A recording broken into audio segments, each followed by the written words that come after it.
smash that like button and that subscribe button so you'll be notified when another amazing episode drops.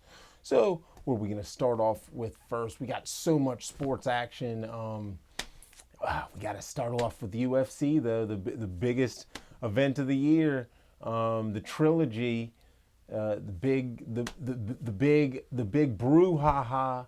Conor McGregor, Dustin Poirier 3. The winner gets Charles Oliveira for the title.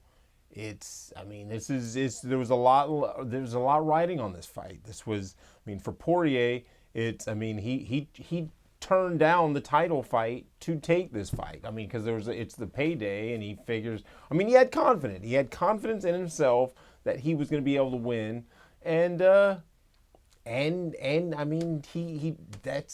he did. He bet on the right guy, and McGregor. He really had a lot to prove after the way he was dominated in their second fight. Is he still the same guy? Does he still have the same drive and determination?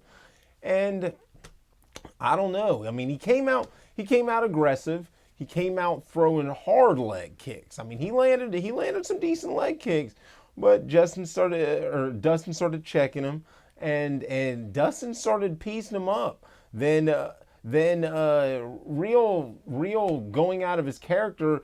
They were locked up on the fence, and Conor went for a guillotine, and you just don't. I don't know. It was early in the fight, so if you were a Brazilian jiu-jitsu black belt or something like that, because the guys aren't sweaty. It was in the first 2 minutes of the round of the fight. But Dustin Poirier is a high level. I think he's a black belt. So to go for that was I don't know. Was he already losing confidence? Because the only other time I've seen Conor go for any kind of takedown or anything was against Nate Diaz, when Nate Diaz was starting to piece him up. So, that's, I don't know. Usually when a striker starts going for things like that, it usually means that they feel like they're not doing well. So, and that was in the first 2 minutes of the fight. So, goes for the guillotine. Dustin defends properly. He crawls the fence to get some of the pressure off of the neck, and he was able to get enough out. Conor let go.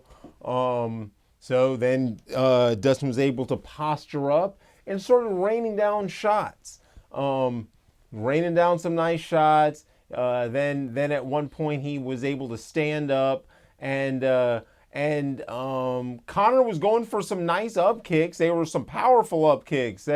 You can't take anything from the guy. The guy is an unconventional or unorthodox. The guy has some legit skills, but it's like that shoulder that he was able to hurt Donald Cerrone with. Those were looking like some powerful up kicks, and one kind of landed, but just not enough, and Dustin just went to pound it on him, and so then Conor was able to get up in the last couple seconds of the round. Dustin landed some nice shots, and Conor had Dustin landed a shot, and Conor stepped back, and in real time it looked like he twisted his ankle, and so when it was ending, and so when the round ended, and so Dustin had gotten back on him and pounded on him till the end of the round. And so I was like, I was thinking, oh wow, okay, I wonder how hurt he is. And then once you see an instant replay, so they end the fight. Then as soon as it's over, or as soon as the round's over, Conor starts pointing at his ankle. Even Dustin looked back at him, and he's like, I broke his leg. But so once they showed the instant replay, it was like, oh, okay, yes, no, it was bad. It was bad. It was nasty. His ankle was flopping around. I think it's like broken tibia and fibula, and not good. And so So yeah, I mean, first round TKO, doctor's decision, and I mean, to me, Connor got lucky, so that now he can still say that there can be a fourth fight. Because as it was going, I mean, I don't know how much longer that fight was going. It wasn't going to go far into the second round.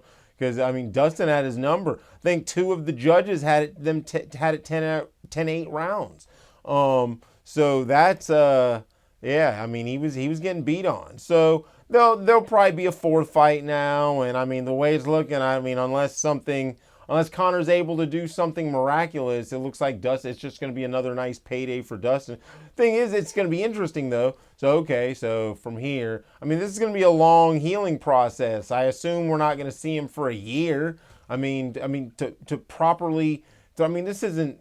I mean, to come back from an ankle injury. I mean, in play baseball or something, or I mean that yeah, it's not easy, but it's still not. You're not throwing your leg at somebody. I mean, you're not trying to kick them as hard as possible.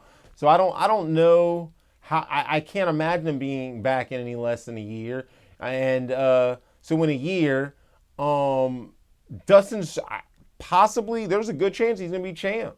He's gonna fight Charles Oliveira, I assume, in the next 6 months. And I mean, Oliveira has looked amazing, but I gotta pick Dustin Poirier. I have got to pick Dustin Poirier. I'm picking Dustin Poirier against dang near anybody other than Khabib right now. I mean, he's just looked amazing. And so, how are they just gonna put Conor in? I mean, yeah, I mean he is the draw, but I don't know. I guess we'll see on how dominant he looks against Charles Oliveira, and if they, I mean, I don't know. I can't even imagine them just giving him straight away a title shot. I mean, Connor's got to be hoping Dustin Poirier loses. So if he can't fight Dustin Poirier 4 when he comes back, there's still the Nate Diaz 3. That's a big payday. But other than that, I mean, he's losing his relevancy. And I mean, so as he's sitting there, I don't even know why Joe felt the reason to interview him. Maybe he called him over. I don't even know. I can't imagine as he's laying there with a broken ankle an interview. But so he goes on some rant, talking more junk, and I mean, I don't know. It works when you're winning. I mean, after you lose and get beat on like that, I mean, hey man, his fans like him, so it is what it is. But nice win for Dustin Poirier. I mean, it's the sky's the limit right now. Oh, let's see. Our co-main event was Gilbert Burns against Stephen Wonderboy Thompson, and I mean, Gilbert Burns did what he needed to do. He controlled the grappling. I mean, Wonderboy had a couple of exciting highlights and stuff, but it was mostly Burns doing what he needed to do to get the unanimous decision. It's probably one of the most lackluster fights of the card. It was what it was. Gilbert needed to get the win, and I mean, he got it. I mean, Wonderboy is the type of guy who you're not going to look good against, really. So, I mean, he got the win. So, good win for Gilbert Burns. Let's see, Tai Tuivasa, Greg Hardy. That was exciting for the minute that it lasted. Hardy had Tuivasa hurt and ran in for the kill, and Tuivasa just flatlined him. So that was a nice win for Tuivasa. And then in Stone Cold Steve Austin fashion, jumps on the top of the cage, yells for a beer and a shoe, and then does a shoey on top of the cage. I mean, that was pretty epic. He usually does it as he's walking back to the locker room, but to do it, that was pretty. I was all for that. It definitely brought back some Stone Cold nostalgia. Let's see. Irene Aldana looked good over Yana Kunitskaya, even though she had missed weight. Looks like she might be one of the next victims for Amanda Nunes, but opponents. Sean O'Malley KO'd Chris Moutinho. I mean, this Moutinho dude, it was tough. O'Malley, I mean, took it, 27 seconds left in the fight when the ref finally stopped it. And quite honestly, he really didn't even have to stop it because the guy was, I mean, he'd been getting destroyed the whole fight. I mean, why decide at that second? I mean, that wasn't any more dangerous than some of the other shots that had landed. But it was what it was. Sean O'Malley with the TKO. Max Griffin with the unanimous decision over Carlos Condit. Good win for Max Griffin. Michael Pajea with the unanimous decision over Nico Price. That was nice. Ryan Hall, Ilya Topuria. I mean, Ryan Hall is, I mean, he's one of those specialists, a jiu-jitsu specialist. And so he was doing all these Imanari rolls. I mean, he was, looking like the monkey style. Or, you don't. I mean, it's something if you're not used to seeing a guy. I mean, clearly, I'm sure he got some guys in it. Topuria got some guys in his training camp to try to do some stuff like that, but there aren't like a lot of guys who do stuff like that. So I mean, to defend ankle locks and heel hooks like that and always stay away, it was. I mean, the fans didn't know what they're necessarily watching, so you get boos here and there. But he was able to stay away from it and then just flatline Ryan Hall. So nice win.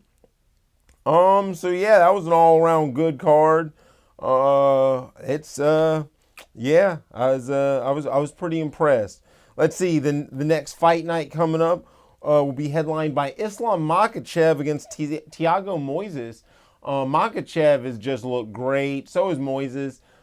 But I'm gonna have to go with Makhachev. He's just got some amazing. I mean, one of Khabib's followers and stuff. He's a little Khabib, mini Khabib and stuff. So I feel like he's gonna win. Miesha Tate's making her big return. They kind of gave her a softball with this one. Marion Renault, who's coming off she's got 4 losses in a row. I assume, I mean, if she loses this, she's out of the UFC. So I guess she's motivated, but she should have been motivated the last 4 fights. So Miesha Tate, how long has she not fought in? It's got to be, 3 years? Wow, 5 years. Yeah, her last fight was Raquel Pennington. So 5 years ago. UFC did all they could with the matchmaking, so we'll see. Who else? Jeremy Stevens is making his return. He hasn't won in several years. He's on a 5-fight winless streak. And when you hear that, you're like, why is he still in the UFC? Well, if you watch Jeremy Stevens fight, he's very exciting. Plus, the guys he's lost to are Calvin Kattar, Yair Rodriguez. Then there was a draw or a no contest with Yair Rodriguez. Can't remember if someone got poked in the eye. It was something like that. Then he lost to Zabid Magomed Shabiripov and Jose Aldo. So, I mean, he lost to some really good guys. So, but if he loses this fight, I mean, because this is Matuz Gamrot. I have not heard of this guy. This will be his 3rd fight in the UFC. So we'll see.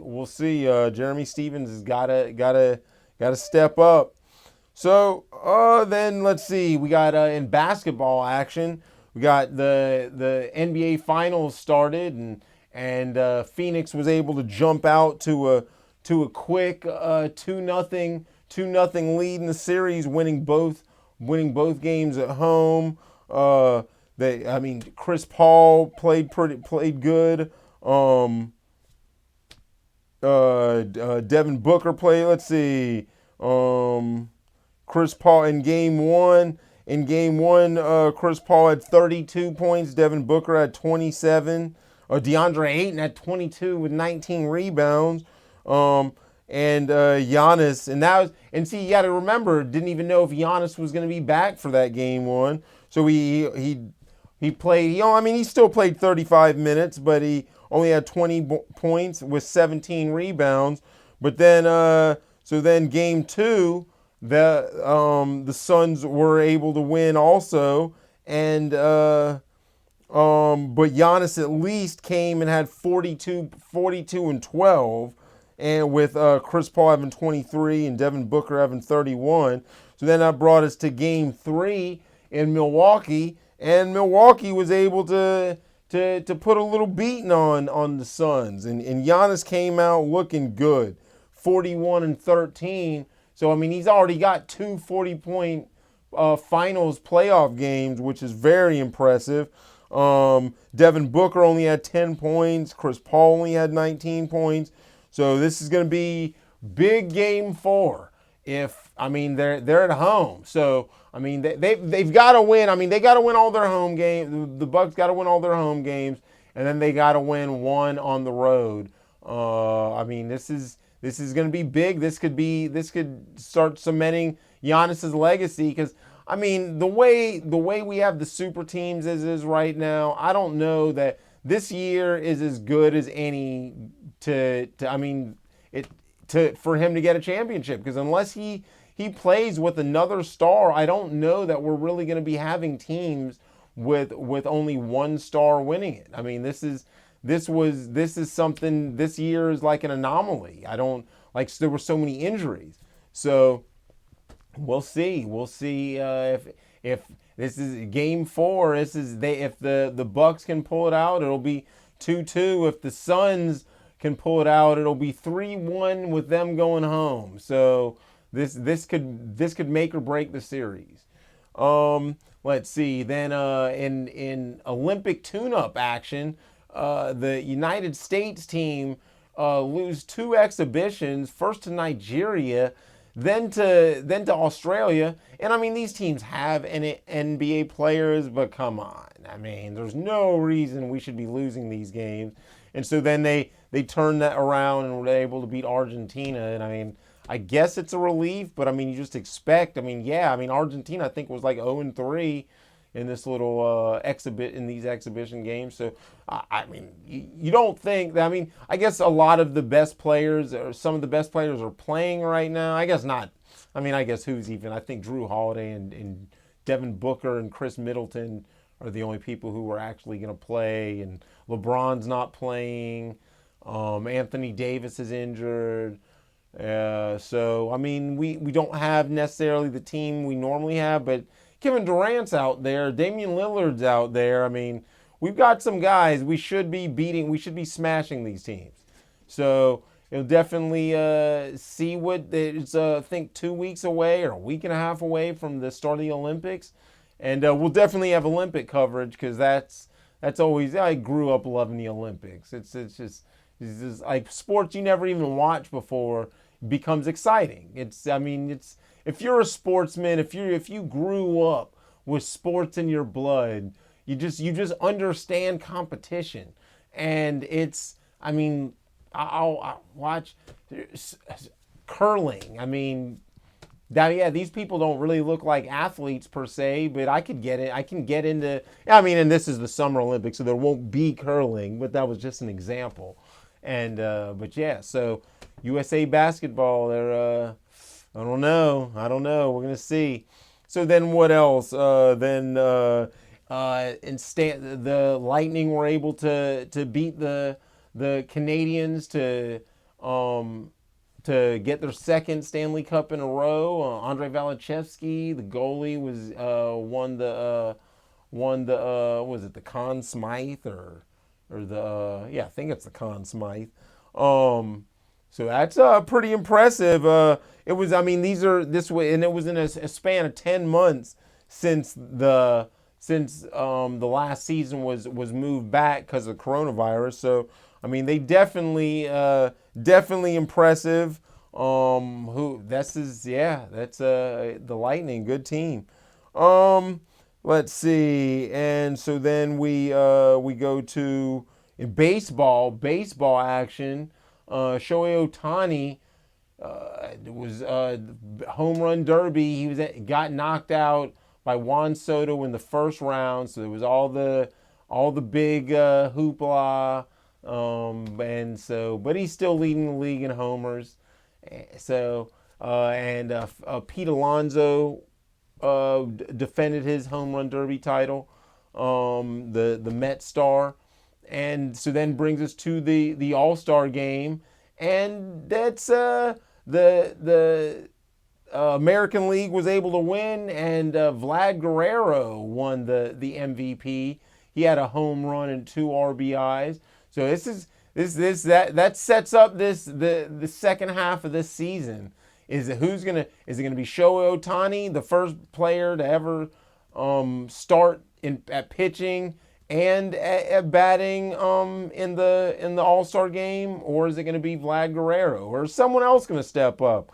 I guess Fernando Tatis is still in the picture. He's got like 20 stolen bases and 28 home runs, so he could have a very impressive second half to the season. But it's just, Vlad Guerrero's going for the Triple Crown right now, and Ohtani, he's like, I think he's 3-1 or 4-1 as a pitcher, and he's got 33 home runs. So just having an amazing season. But you can find this on Big Scary on Instagram, Big Scary on Twitter, Big Scary on Facebook, Trauma Television on Facebook, and Trauma Television on YouTube, because this is a Trauma Television production. And as Martin Luther King said, the arc of the moral universe is long, but it bends toward justice.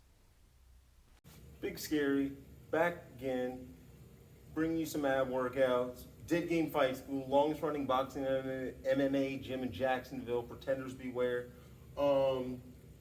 Weighted sit-ups. You can get whatever weight you want. Tend to use 25. Rest it on your chest. Try to keep it high, because the higher you keep it, the harder it is. It's even harder like that, but so keep it high. There you go. Flex when you come all the way to the top, but keep it tight the whole time. 1, 2, 3, 4, 5, 6, 7, 8, 9, and 10. All right, we're gonna do 4 sets of that. Take a short break in between. Very short break. Definitely don't want to keep it as high intensity as possible. It's my motto. I try not to take, in any workouts I do, I try not to take too long a break. Always keep that heart rate going, high intensity. All right, set 2. 1, 2, 3, 4, 5, 6, 7, 8, 9, and 10. 2 sets down, 2 to go. No pain, no gain. By now, if you've been following these ab workouts, you should be seeing some signs of life about now. I don't know where exactly what you're starting at, but if you're starting at a reasonable level, you should be seeing something by now. And our third set. 1, 2, 3, 4, 5, 6, 7, 8, 9, and 10. One more set. It's always good if you can wedge your feet somewhere so it can hold you. Got these steps, put some weight on it. Works good. All right, our last set of this exercise. All right, and 1, 2, 3, 4, 5, 6, 7, 8, 9, and 10. All right, we're back for exercise 2 of this ab workout. This is the TRX bands. This is kind of like a suspended type crunch. Put your legs in. What we're gonna do is we'll alternate sides and do a crunch on each side. So 1, 2, 3, 4, 5, 6, 7, 8, 9, 10. 1, 2, 3, 4, 5, 6, 7, 8, 9, and 10. All right. One set down. 3 to go. This is a good exercise. It's like because it's kind of like a plank type thing. It makes you do a plank, but then you can also do crunches as well. So it's like it combines them. All right. And it's not really that hard to, so you can try to keep yourself as straight as you can. It's kind of hard to, I'm actually looking in the camera so I can see. It feels like you're straight when you're not sometimes. But 1, 2, 3, 4, 5, 6, 7, 8, 9, 10. 1, 2, 3, 4, 5, 6, 7, 8, 9, and 10. 2 sets, 2 to go. Should be feeling that by now. Before you know it, all you big scary acts, everyone's gonna be running around with 6 and 8 packs. Ah yeah. No pain, no gain. Hard work, dedication.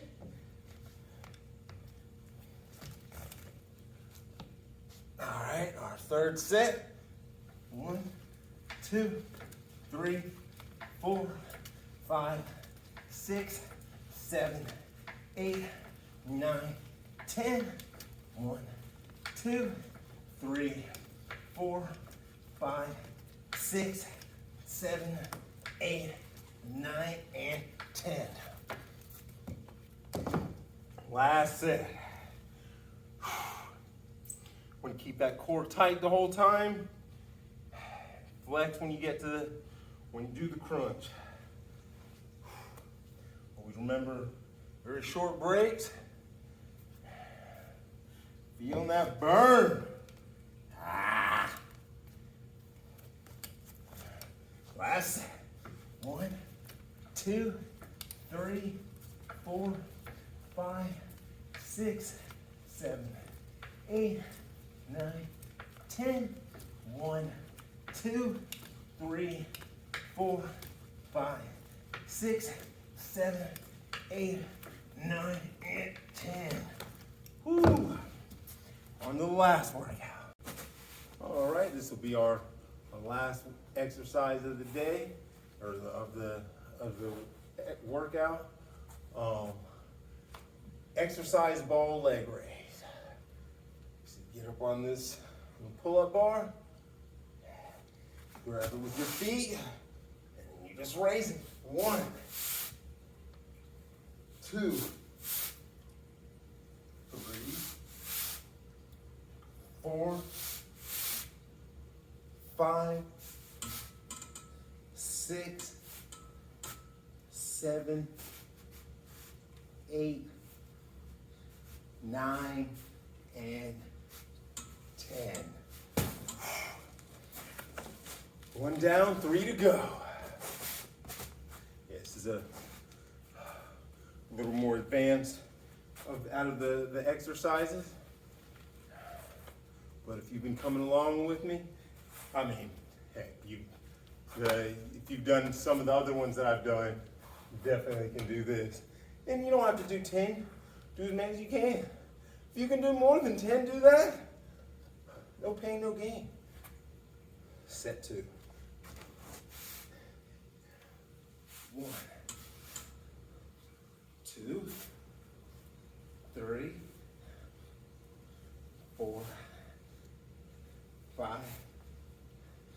6, 7, 8, 9, and 10. Ooh. Oh yeah. Feel that. Starting to get tight. You gotta keep that core tight. Flex when you get up to the top. Third set. And let's go. 1, 2, 3, 4, 5, 6, 7, 8, 9, and 10. One more set. Eee.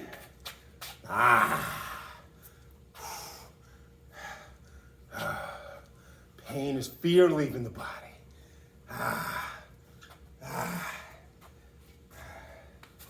Hard work, dedication.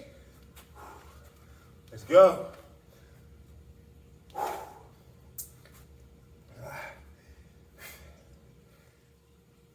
Last set. 1, 2, 3, 4, 5, 6, 7, 8, 9, and 10. It's a nice workout. See you soon for another one.